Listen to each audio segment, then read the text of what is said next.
طبعا هتسألوني تقولوا لي ايه ده، هي كارلا بترضع مين؟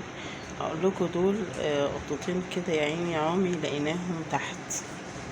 جوزي ونازل لقاهم فجابهم.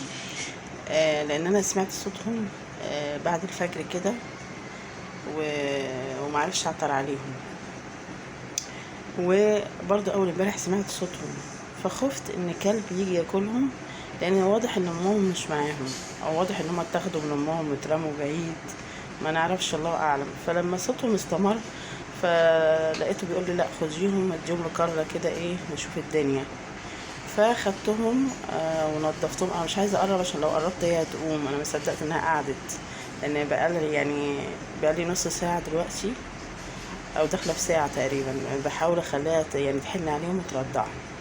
هما من ساعه ما طلعوا بقى نونوه وصريخ، حتى هتشوفوا على القنوات التانية بتاعتي لحظه ما جم برضو قبل ما انضفهم وكده.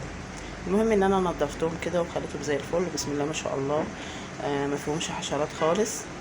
بس كوكي بقى عملت رياكشن غريب قوي، كنت كل ما اقربهم منها تبخلهم، لكن كارلا الله يبارك لها بقى ربنا يستر كده وتحتضنهم. لان انا للاسف ما بعرفش ارضع بالسرنجة خالص.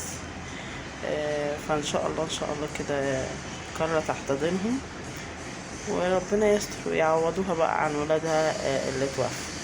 فادعوا معايا يا جماعة ان كارلا تحتضنهم علشان ما يموتوش، حرام.